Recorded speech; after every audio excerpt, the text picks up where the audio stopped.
In part A, we want to find solutions to the equation the absolute value of x minus 8 is equal to 15. So there's only two possibilities here for a solution, and that is if the stuff inside the absolute value, which is x minus 8, equals 15, that's going to give us a solution, or if the expression in the absolute value x minus 8 is equal to minus 15, when we take the absolute value, we would get 15. So we have two possibilities here, that either the stuff that's inside the absolute value is equal to positive 15, or it equals minus 15. In any of these cases, after we take the absolute value, we would get 15.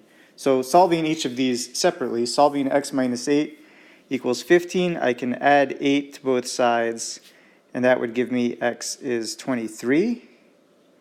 And solving x minus 8 is equal to minus 15. I add 8 to both sides, and this gives me minus 7. So we see here we have two solutions, and it's always a good idea with these equations to check our answer. Namely, checking the first answer, 23 minus 8 gives me 15, and the absolute value of 15 is 15. So that checks out. And plugging in minus 7 into the equation would give me the absolute value of minus 15, and that also gives me 15. So that checks out. So part A, we have two solutions, x is 23 or x is minus 7. In part B, we want to solve the equation absolute value of 3x equals minus 12. And let's just think about this before we get too lost in doing any solution. The absolute value of any number is going to be something greater than or equal to 0. So the absolute value of 3x is greater than or equal to 0, which means it will never give me a negative number like minus 12.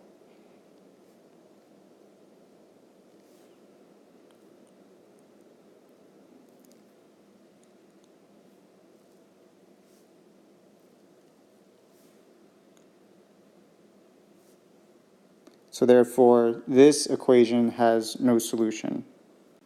And that's okay, don't freak out. Not every equation can be solved. So this has a not applicable NA. In part C, we now want to solve the equation, when is the absolute value of 3 minus 5x equal to 9? So we can take the absolute value and get a positive number such as 9. So let's make sure we find all of these possible solutions. So we know that if 3 minus 5x is equal to 9, then we're going to have a solution to this equation. Okay, or if 3 minus 5x equals minus 9, when we take the absolute value, we're going to get positive 9 back.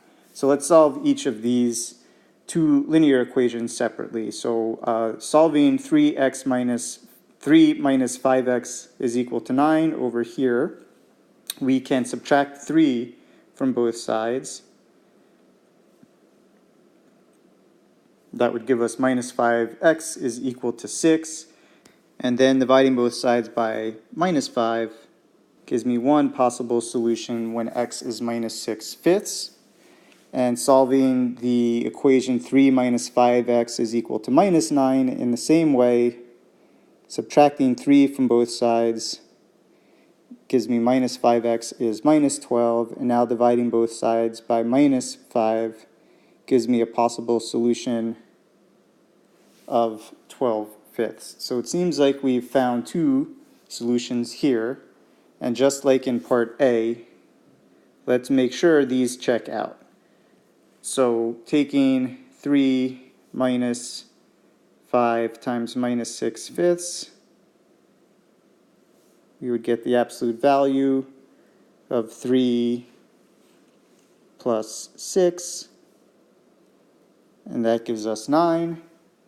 And taking the absolute value of 3 minus 5 times 12/5,